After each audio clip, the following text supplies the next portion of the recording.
পটল চিংড়ি শুনলেই যেন জিভে জল এসে যায়, মনে হয় যেন বিয়ে বাড়ির দুপুরবেলায় খেতে বসেছি। আর সেই স্বাদ হয়েছে চিংড়ি মাছের মাথা বাটা দেওয়ার জন্য, অপূর্ব। কেমন করে করলাম চলো দেখাই। চলো আমার রান্নাঘরে। করব পটল চিংড়ি, তার জন্য কড়াইতে একেবারে তেল দিয়ে দিয়েছি, হ্যাঁ অবভিয়াসলি সর্ষের তেল। আর পটলগুলো আগে ভেজে নেবো।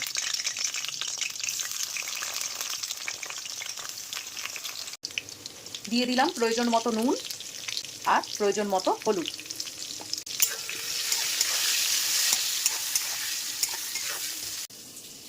বেশ কিছুটা চিংড়ি মাছ আছে বলে, আর পটলগুলো মোটামুটি খুব যে ভালো আছে তা নয়, ফ্রিজের ট্রেতে দেখলাম একটু একটু শুকিয়ে যাচ্ছে, তাই জন্য ভাবলাম একটু পটল চিংড়ি করে দিই, না হলে পটলগুলো সম্পূর্ণ নষ্ট হয়ে যাবে। কেন কদিন ধরেই বাপের বাড়ি ছিলাম তো, সবজিগুলো সত্যি এবার অধঃপতনের দিকে যাচ্ছে, খুব তাড়াতাড়ি সব সবজিগুলো করে নিতে হবে।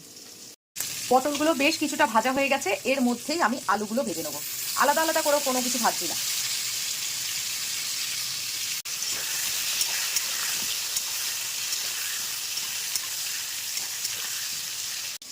এইবারে একটা জিনিস দেখাই, চিংড়িগুলোর মাথা কিছুটা ছিল কিছু কিছু চিংড়িতে, সেই মাথাগুলো না আমি নিয়ে নিয়েছি মিক্সিং জারে। আর এই পাশে একটা পেঁয়াজ কেটে রেখে দিয়েছি। এই মিক্সিং জারে আদা রসুন আর শুকনো লঙ্কা সমেত এই এটাকে মাথাগুলোকে পেস্ট করে নেবো, তাতে না তরকারির স্বাদটা দ্বিগুণ বেড়ে যায়। একবার করে দেখো। পটল আলু দুটোই সুন্দর করে ভাজা হয়ে গেছে, এইবারে এগুলোকে তুলে রাখবো। অবশিষ্ট তেলের মধ্যেই আমি প্রথমে চিনি ফোড়ন দেবো, কিছুটা টেস্ট আর কিছুটা কালারের জন্য। আর দেবো একটু গোটা জিরে ফোড়ন, ব্যাস, আর কোনো কিছু ফোড়ন দেবো না। পেঁয়াজটাকে ভাজতে দিয়ে দেবো। এই পাশে পেঁয়াজটা ভাজা হোক, আমি ওই পাশে মিক্সিং জারে চিংড়ি মাছের মাথা আর কাঁচা লঙ্কা, কিছু শুকনো লঙ্কা, জিরে, ধনে আর আদা রসুন আর গরম মশলা, গোটা গরম মশলা একসঙ্গে পেস্ট করে নেবো। পেঁয়াজ আমার সুন্দর করে ভাজা হয়ে গেছে, এইবারে মশলাটা দিয়ে দেবো।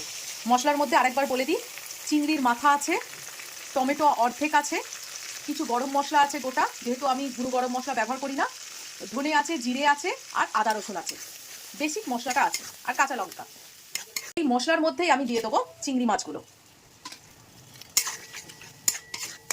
আমি কিন্তু আলাদা করে কোনো চিংড়ি মাছ ভাজলাম না, এর মধ্যেই দেবো, আর মশলার সঙ্গে সুন্দর করে মিশেও যাবে আর একটা অপূর্ব স্মেল আসবে। কষতে কষতেই কিছু বেসিক মশলা দিয়ে দেবো, যেমন কালারের জন্য কাশ্মীরি লাল মির্চ মশলা, একটু হলুদ দিয়ে দেবো আর সামান্য একটু নুন দিয়ে দেবো।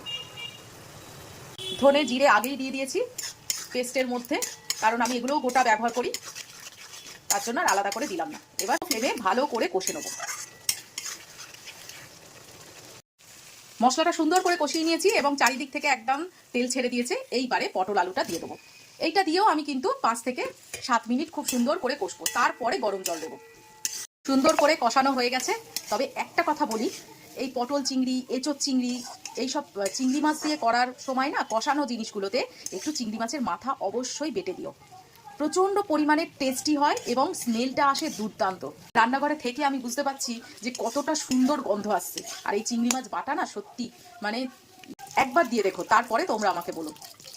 এবারে গরম জল দিয়ে দিচ্ছি, বেশি দেবো না কারণ এটা মাখা মাখা হবে। এইবারে ঢাকা দিয়ে দেবো।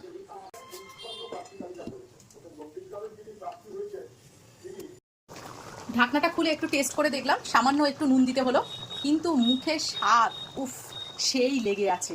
পুরো মনে হচ্ছে বিয়ে বাড়ির সকালে আমি খেতে বসেছি। কি অপূর্ব খেতে যে লাগছে না এই চিংড়ি মাছের মাথা বাটা দেওয়ার জন্য, যে কি বলবো। তো কেমন লাগলো তোমরা অবশ্যই বলো।